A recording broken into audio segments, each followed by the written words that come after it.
Hi, so I just want to have a look at getting an image which is going to go onto the laser cutter. Now in this instance we're scoring onto acrylic, and it's important to understand what kind of image will work, because the laser can read basically on or off, as in it will think colour is on and no colour is off, or white is off, or background. So if you've got an image that is red, blue and green, it will only pick up colour. So you're going to either end up with a silhouette that lacks detail, or it's just going to colour the entire thing in, because it can't differentiate, it can't add red, blue and green as it scores things in, and it's going to read to some degree. We do have shades of grey feature on here. It doesn't work well, but when we go to find an image, here is how I do it, fail safe time. I usually head in and put in a search item. So at the moment the item we're interested in is tiger. I'll type in a search and I go to images and I'll get a whole load of tigers.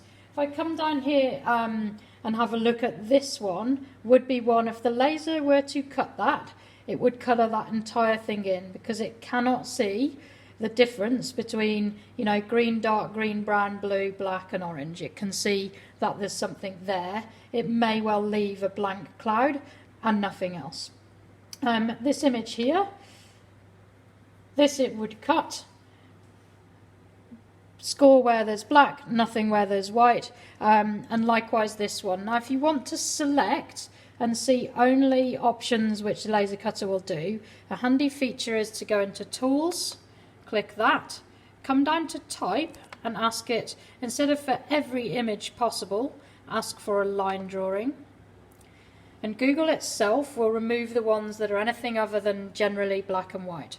Okay, so it's not a fail-safe rule that it can't see shades of grey, but generally that won't work. Now I'm going to choose this image here, and I'm going to open that image by clicking on it, and then I'm going to right button click, because I need to save this and it's important how I save it. I want to save it as a JPEG, so I'll say I'd like to save this image as, and it's telling me it's a portable network graphic, a PNG, and the laser can't read those. So I'm going to pull that drop down menu, say all files,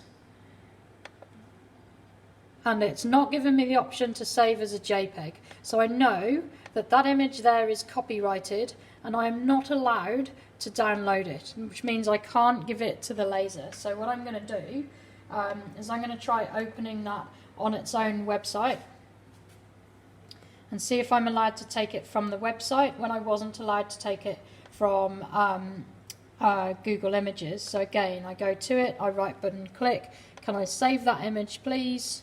And again it's come up as a network graphic. So that image is copyrighted, I can't take that, I'm breaching copyright if I take that. So I'll go back to my image search and I'll have a look at similar ones which may be downloadable. So I'll try that one there. Right button click, save that image, and this one's come up as a JPEG and that's the one I want. Now I'm going to give it a name, and this happens to be for a student, and I'm going to look at where I'm saving it. Now I happen to have a folder called Laser Cutter, but you could save it anywhere in your own drive that makes sense to you. I might put this one in my images folder and in Year 9 Tech, because that's where it belongs, and I'm going to save it there, and that's important because the next step, we can close all of that, is to open up the Laser Cutter software and go and get that image from where we've put it.